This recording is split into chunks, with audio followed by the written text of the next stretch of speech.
Hello guys! Hello mga kamiming. So, good evening sa inyong lahat dyan. Dahil naisipan ko ngayon mag-sit down vlog. Dahil may ikukwento ako sa inyo guys. Alam niyo ba na ngayon ay sinusubok ng kapalaran ng aking pagiging nanay at pagiging fur mom. Andito po si Justine. Hello! Ayan. Gusto ko lang ng kakwentuhan.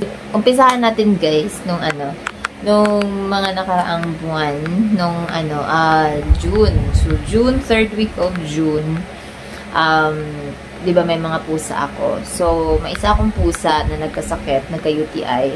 So, ang laki ng gastos ko nun. Try ko siyang i-save, pero hindi talaga. Hindi ko na siya na-save dahil ang akala ko is normal lang yung nangyari sa kanya. Parang pabalik-balik kasi siya sa cat litter box. So, ang akala ko is normal lang yun. Hindi ko pa alam na hindi na pala siya, may something na pala sa kanya. So, ang ginawa ko, nung nanghina na siya, si Luffy yun, yung gray and white ko. So, nung nanghina na siya, saka ko pa siya dinala sa vet. So, yun, ay third week of, of June. Ngayon, after nung dinala ko siya sa vet, kinagabihan, hindi ko na kasi siya pinakonfine.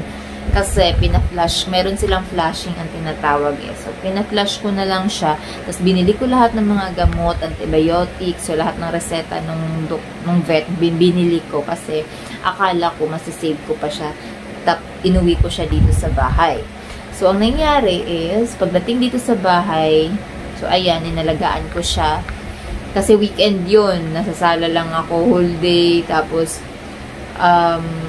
doon ako sa tabi niya, natulog, pinurse feed ko siya, pero hinang-hina na talaga siya sobra. Nung gabi, hindi ko alam na kung may 24 hours ba na vet, na open, so hindi ko na siya dinala sa vet. Nung mga alas 10 ng gabi, ayun, wala na siya ng namalay.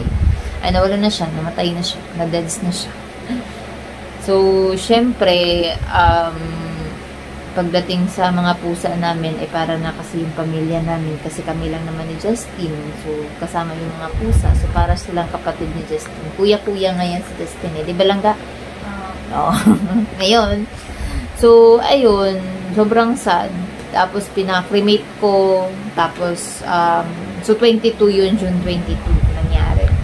Ngayon, after a week, hindi pa nga lang natapos, after a week, nagkasakit naman yung isa akong pagpusa, si Saber, yung orange. Ako na naman, pabalik-balik na naman siya sa cat litter, nanghihina siya. So, ang ginawa ko, dinala ko na siya agad sa vet. Tapos, naresetahan ako ng same lang din, ng reseta ni Luffy. Tapos, pina-flush ko lang din, hindi ko na din pina-confine. Kasi nga, ang laki ng gastos guys, grabe. Ang laki ng bill pagka pina-confine. So, nag-home remedy muna ako. Ay, hindi. Pinaresetahan ko. Tapos, hindi pa rin siya makauwiwi. Nag-home remedy ako. Tinry ko. Gumana naman siya. Hindi naman siya advisable. Tapos, sa mga vet. Kasi may sarili naman. May din sila. May instruction. Pero, nung gabi, nag-ano siya, nanghina. Nanghina si Saber. Buti na lang. May 24 hours na vet dito malapit sa amin. Sa may banda lang, mga siguro 5 minutes away lang. Kakilala na pa nga parang follower ni Kuya yung isa na yung nag-assist doon. Nakilala niya kami.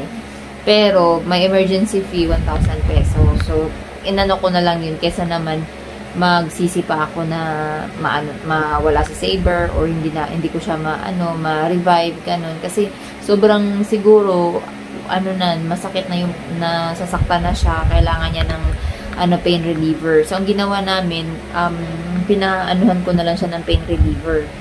Ayun, para mawala yung sakit niya. Tapos, kinakabukasan, ibabalik ko na sana siya sa vet. Kaso nga lang, umokay naman yung niya, umokay na yung pakiramdam niya, at saka nakakawiwi na siya. So, hindi ko na siya binalik.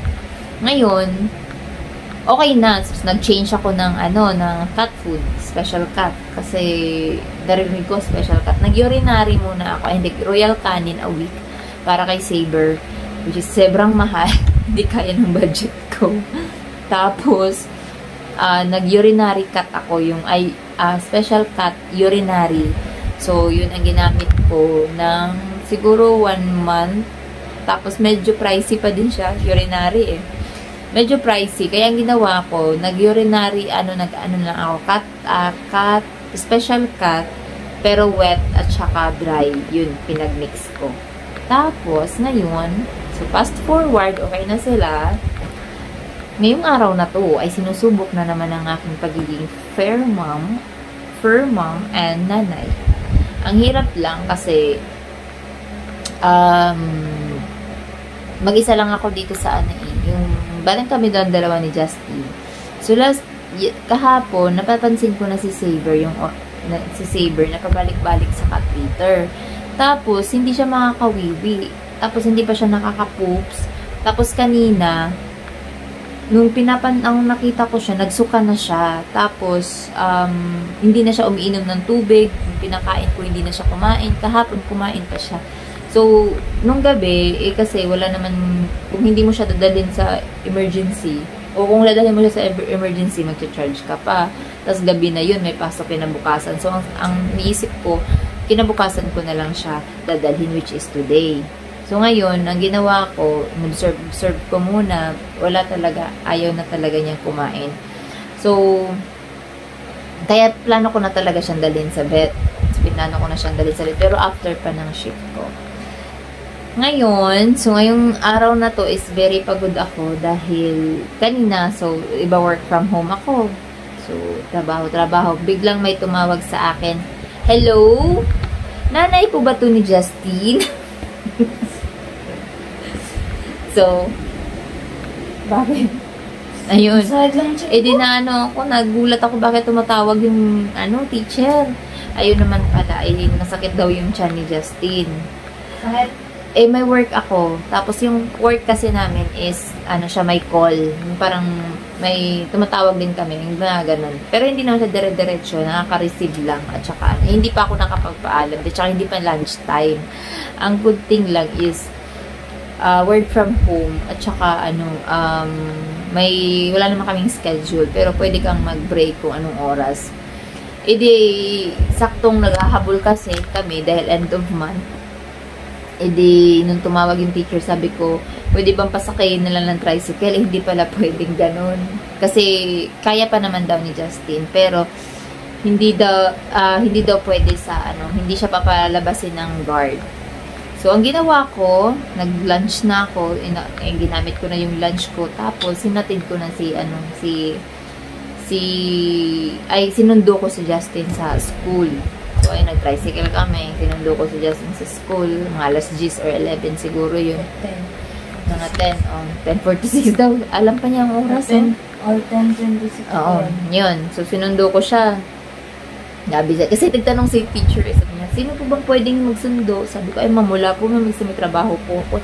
Ma'am, hindi po pwedeng, hindi siya pwedeng lumabas, kailangan siya sunduin. Sige, sinundo ko na lang. Tapos, after shift, monitor ko na si, nag-worry na ako kay Saber. Si Saber kasi ay, loves na loves yan ni Justin eh. Di ba lang no? Yep. Oo, loves yan ni Justin. Sabi, parang kapatid ko. Oo, parang kapatid daw niya. Kasi kasama namin sila matulog dito sa kwarto. So, sabi ko nga kay Justin, ilipat na lang namin siya sa sala. Doon namin siya patutulugin Doon namin patutulugin sa sala, sa may kulungan. May mga ampon nga ako, diba? So, ayaw daw niya. Dito na lang daw. So, ngayon, ino-observe ko si Saber after nagpa-schedule na ako, nagpa-appointment na ako sa vet ng alas 4. Tapos mga 3:30 yung shift ko. Pagkatapos, pumunta na ako sa vet. Na ako doon. Naghahanap nga kasi ako ng vet na makakamura ako ng bayad ng charge. Kasi meron naman dito malapit sa may cat hospital. Tumataginting din yung price, yung bill. Meron din dun sa naman, ganun din. Tapos, may nakita ako hindi naman siya ganun kalakihan na dito sa may Dr. Z Animal Clinic. Basta may maginhawa. So, dun ako nagpa-check up kay Saber. So, medyo walang pagkakaiba, guys. Pricey pa din. Diyos ka, Lord. Ayun. So, nung na siya, chinek up na siya. Tumataginting na 2,500 yung blood chem. Kaya kailangan mo naman kasing ipa-blood chem para makita kung ano yung problema. 1,000 yung CBC. Tapos, nung nakita yung result ni Saber, ayun na, kailangan talaga siyang i-confine. Kasi nga hindi siya nakakawiwi, ang taas ng potassium niya, tapos mayroon pang mataas na something sa kanya na pwede siyang mag-cardiac arrest. Parang ganun. Pagka hindi ko siya pinakonfine. So, alangan naman, hindi ko siya, hahayaan ko na lang siya. Maiiyak-iyak to si Justin. Hindi, kawawa. Arresto? Cardiac arrest? Hindi. Arresto doon. Ayun. So, ang sabi ko sa sabi nung magpa-quote daw. Quote ng magkano yung confinement at saka yung confinement, iba yung confinement, iba pa yung bill ko dun sa nabinayaran ko kanina. So, pagtingin ko sa bill, oh my gosh. Paano na ang aming wala sa budget yun kasi syempre emergency. Ang binayaran ko is so may CBC, may basta malaki. Tapos iba pa yung confinement. Iba pa yung confinement na babayaran ko pag nakalabas na siya. Tapos iba pa yung mga meds na ibibigay kay Saber habang nandun siya. So, nakakapagod. Alas 4 ako pumunta doon. Tapos, umuwi ako ng mga 7 na. Kasi, minayos muna. Marami ding mga, client. Marami mga, may pets din na nagpa-check up. So, ayun, mga nakaschedule. So, nakauwi ako siguro mga, mga 7 na pagod ako. So, ayun. Parang, nung dati parang iniisip ko kasi na ano ba to? Ang daming, syempre, pag mag-alaga ka, maraming gastos pagkain ka lang. Gagastos ka na. Alam mo yun? So, sabi ko, pagka ito, i-give up ko na ata yung mga ko. Mga alaga ko. Ayun. Pero, naisip ko din naman kasi kawawa naman at saka nakakalungkot din naman na wala sila. Parang nasanay na din kasi kami na may may kasama kami pusa, may kasama kami hahabol-habulan dito, nanggugulo, mga ganun, makulit, oo. So, ayun, nakakapagod lang yung araw na to, kaya sabi ko nga kanina, magla-live kaya ako. Ayun lang, so, pero thankful pa din ako kasi sana maging okay na si Saber para makauwi na siya. So, hindi ko alam, 1.5 per night yung confinement. Hindi ko alam kung hanggang kailan siya doon.